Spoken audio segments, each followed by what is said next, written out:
प्रणाम सब गोटा के। हम डॉली मिश्रा एकटा भजन गाबि रहलहुँ हैं। नीक लागत तऽ अपन आशीर्वाद दी।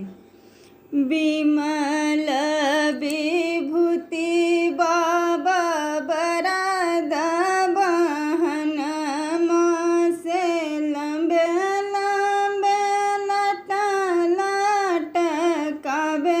बाबा बसुकी। लंबे लंबे लटकावे बाबा बसुकी। काले काले कंठमाल नीलाभरण से लाले लाल लाचन घुमबे बाबा बसुकी। ऐसन कले बर बनाई दहनागेश्वर देखी जान महिमाल भवे बाबा बसुकी। अंधा पावे लोचन विविध दुख मोचन से कोढ़िया सुंदर तन पावे बाबा बसुकी। लंबे लंबे लटकावे बाबा बसुकी।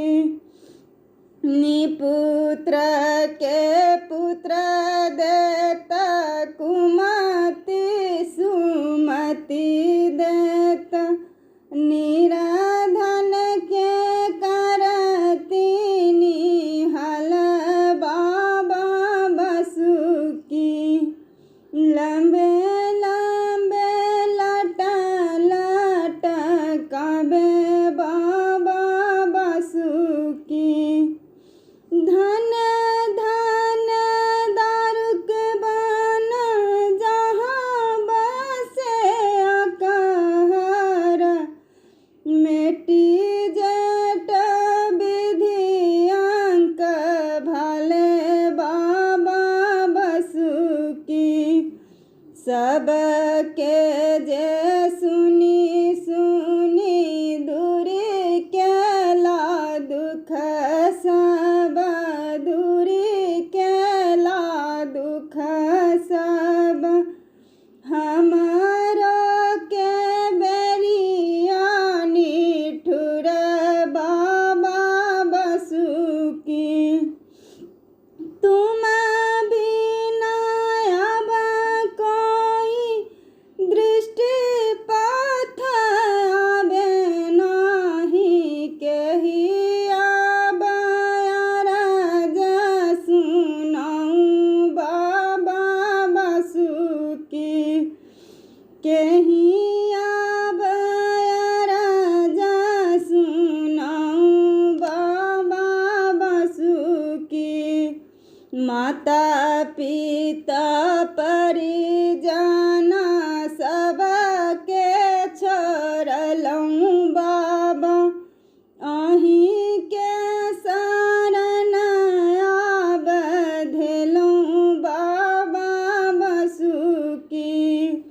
लंबे लंबे लटकावे बाबा बसुकी।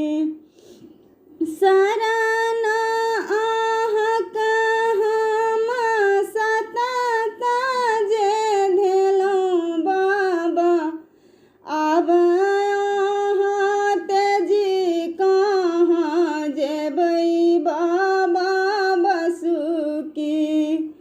दीनानाथ दीनबंधु आशुतोष विषंभर आरत हरम नाम अछि बाबा बसुकी। आरत हरन नाम अछि बाबा बसुकी। कृपा के दृष्टि दए